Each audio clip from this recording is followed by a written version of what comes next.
This is Jackson's MMAseries.com with Jodie Esquibel. Jodie, how are you feeling today? I feel good. I feel it's everything's kind of still like a dream right now, so I feel good. How did it feel? You made your MMA debut. You're a very accomplished boxer, but you made your MMA debut at Jackson's MMA Series 4. What was that like? What kind of feelings did you have? What kind of thoughts? It was a long night. It was a long weekend. I was super nervous. We had a lot going on as far as the corner goes. Mr. Winklejohn wasn't there because Keith was fighting. So everything wasn't normal. Everything was kind of disarray. We had so many teammates fighting. It was a night of high energy, but a lot of high nerves too.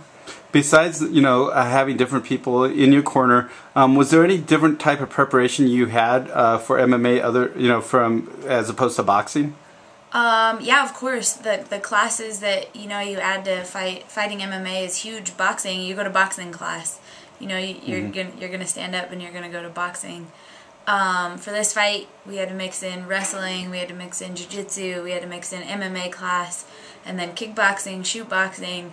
It was a slew of whole new information and a bunch of different classes. And on fight night, was there differences in how you were getting prepared to go out there as compared with boxing? I guess when it comes down to it, a fight's a fight. You're going to be in there. That person's coming to get you. They train to beat you up just the same. I know that I had a good camp, and I know that I go into every fight prepared and ready. So when it came down to it, it was a fight. And what was it like, having the walk-in, but then instead of getting into a ring and going through the ropes, stepping into the cage? What did that feel like? That was actually quite a difference, because usually in boxing you have your coach that goes into the middle with you, and you guys go over the rules and you shake gloves and do that whole nine, and then you step in there, and then I turn around and look, and I'm all by myself, and they're closing the gate of this cage, and I'm like, oh. And it was a little surreal, like, holy, what did I get myself into? But once you get your nerves calmed down and throw a couple punches, it was all right. And during the fight, you were, extremely quick, very technical. You looked really, really great. Did you have nerves, when you started, or did it just start working? Believe it or not, I was nervous, and everybody's like, oh, you look like you were completely comfortable, but, you have to give it to anybody that steps in the cage. Those little gloves open up doors for anybody. Those wild punches, one single good punch. I put those gloves on warming up in the back, and I was like, whew, these things are little. So, yeah, I was nervous. I just tried to stay calm and go back to my basics and stay clean and keep my hands up. And what were your thoughts about your opponent? Because she took a lot of punishment there. She was pretty tough. What were your thoughts about her? That's exactly what I thought. After I landed a couple of shots, I was, I knew that she was there to fight. She kept coming, and I knew she wasn't going to be an easy opponent at all. I give her all the credit in the world, and she was tough. And it seemed like once you got your distance, your timing down a little bit, you started lighting her up and, landed some nice kicks. What was it like when you were going in there, and really turning it on instead of working at a distance? What did that feel like? It felt good. My corner was super helpful. They saw that she was open for a high kick.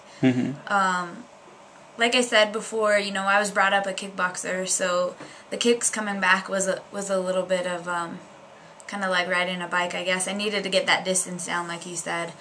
When my corner started yelling for a high kick, I was like, oh, okay. I didn't really exactly see everything so clearly right away, and so once I started getting that distance down and listening to my corner, the rest is history, I guess. And what did you think of the crowd? You had quite a few supporters in the crowd, and they were really cheering you on. What did you have to say about that? You know what? It warms my heart to even think about it. I wouldn't be here without any of them, and I had a lot of friends come out, friends that I haven't seen in a long time, people from work, and man, it really helps you to know that those people are behind you and you have that support, and I'm very, very, very grateful and thankful for them all. So what are your plans now? Are you going to continue both boxing and MMA, or what are you going to be doing? Yeah, I'm a little excited now, and I feel like I've just scraped the top of learning, much less fighting in MMA. I have so much to learn, and there's so much more out there, and hopefully this is just a way for me to stay busy. I will continue boxing, and I will continue fighting MMA, and I hope that this is the beginning of a successful MMA career. Looks like it'll be a way just for me to stay busy. So. All right. And one other thing, did you find MMA more enjoyable or the same, or which one do you kind of prefer now? Well, I prefer to be fighting. Okay. We'll say that. So I was excited because it was something new, and I love kickboxing. And so to be able to get back to my roots and kind of get in there and kick again was just a blast altogether. But boxing, kickboxing, MMA, I just want to be in there fighting. Well, we really look forward to seeing you fight again. And one last thing, do you have anybody you would like to acknowledge or thank? Yeah, of course. I want to thank my team. I wouldn't be here without them. All the girls and guys from the team. Mr. Winklejohn, of course, Greg Jackson, Scott Marlowe, Mr. Hoyle, everybody that's here, all the guys that are here. You know what?